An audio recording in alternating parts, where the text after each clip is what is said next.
that. So we said, well, what could we do that would be fun, kind of cool, kind of unique, something we never did before? And after pondering on it separately for a while, we came to the conclusion, beekeeping. I don't know how we got to beekeeping. We could have gone bowling and joined a league. But beekeeping.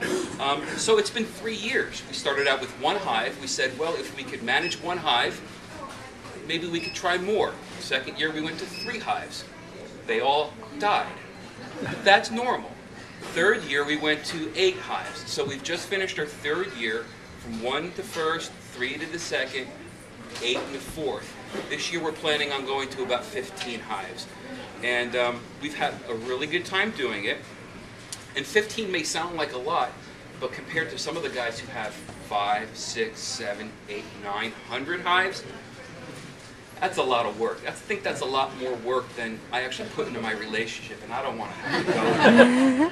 But this is some of the equipment, and you know, where does the honey come from? Well, you know, the honey comes from the nectar collected by the bee, and they've got an internal process that they use to convert the nectar into honey, and they store it into cells.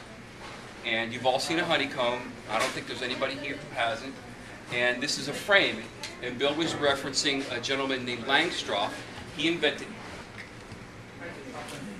bee space and basically created and designed this type of hive to maximize the efficiency of the bee in the collection of, but most importantly, not having to destroy the hive when you're collecting.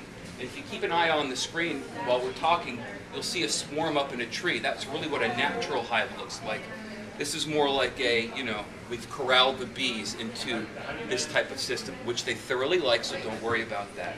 But they deposit the honey inside here, and when it gets to a certain moisture percentage that they know, which is roughly 17.8 to 18% water content, they'll put a wax cap over it. And at that point, it's pretty much impermeable. I mean, air does get in there eventually, but that's how they seal it. When the time is right, we take it out of the box using our tools, hive tool. Take it out. We go into our honey house. We get a knife that sort of looks like this. We just cut the cappings off. You've got all that nice honey exposed, and that's the best time because people just touching and tasting, and you're touching and you're tasting. It's so good.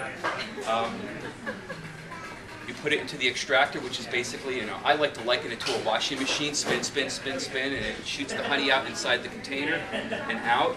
And you put it to your tanks and you store it.